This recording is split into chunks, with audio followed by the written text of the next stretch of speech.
নমস্কার বন্ধুরা, বেবি মম ওয়ার্ল্ড চ্যানেলে সবাইকে স্বাগত। আজ পাপানকে সাথে নিয়ে চলে এলাম মা মঙ্গলচণ্ডীর মন্দিরে।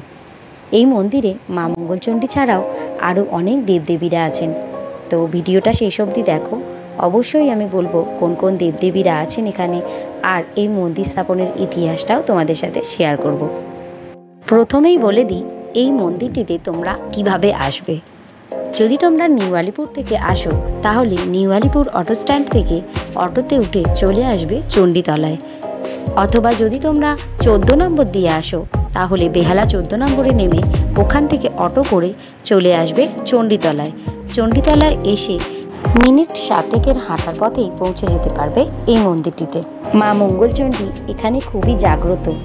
মায়ের পুজো এখানে নিত্যদিন হয়ে থাকে। সপ্তাহের প্রত্যেক দিনই মন্দিরটি খোলা থাকে। এই মন্দিরটি 7.5 বিঘা জমির ওপরে অবস্থিত।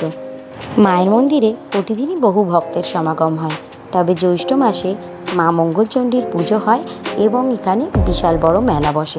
এই মন্দিরটিতে মা মঙ্গলচণ্ডী ছাড়াও আছেন মহাদেব, আছেন বজরংবলী, মা শীতলা, রাধাকৃষ্ণ, জগন্নাথ দেব, খাটুশ্যাম বাবা, আছেন জিন মাতা, এছাড়াও আছেন মা বৈষ্ণব দেবী। যারা শারীরিক বা অর্থনৈতিক দিক থেকে দুর্বল তাদের পক্ষে অনেক সময় দূরে গিয়ে পুজো দেওয়া সম্ভব হয় না, তাই কাছাকাছির মধ্যে এই মন্দিরটিতে এসে অবশ্যই পুজো দেওয়া যেতে পারে। এখানে পুজো দেওয়ার সমস্ত রকম জিনিসপত্রই আপনারা পেয়ে যাবেন।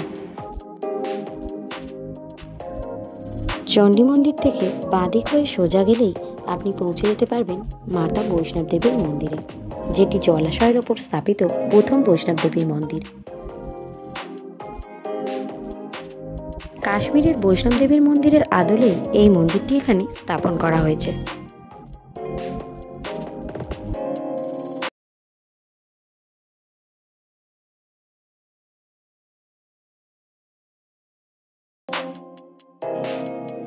এই যে জলাশয়টা দেখছেন, এই জলাশয়টা ছিল আগে গঙ্গার সাথে যুক্ত।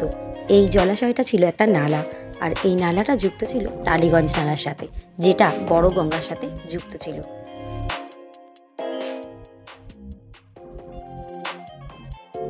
1600 শতকের প্রথম দিকে ধনপতি সদাগর মধুকর ডিঙায় করে যাচ্ছিলেন, তখন মা চণ্ডী ওনাকে স্বপ্নাদেশ দেন এবং তারপর থেকেই এই মন্দির এখানে স্থাপন করা হয়।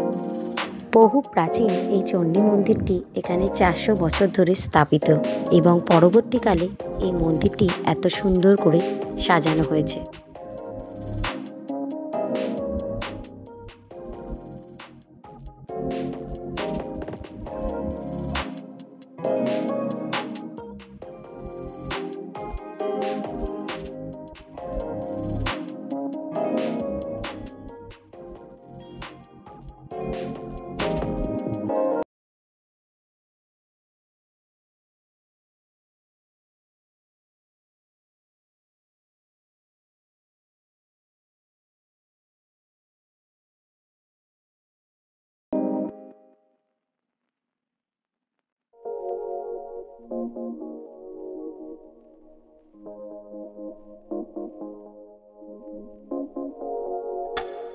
বাচ্চাদের মনোরঞ্জনের জন্য এখানে সুন্দর একটি পার্ক আছে, যেটা বৈষ্ণব দেবী মন্দিরে ঢুকতেই ডান দিকে পড়বে।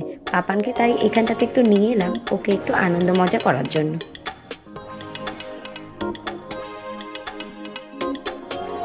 আনন্দ তো দূরের কথা, ও ভয় পাচ্ছিল এগুলো চড়তে বেশি।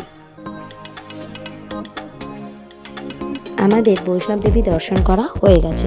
বৈষ্ণব দেবী দর্শন করার পরে ভৈরবনাথকেও এখানে দর্শন করতে হয়, না হলে দর্শন অপূর্ণ থেকে যায়।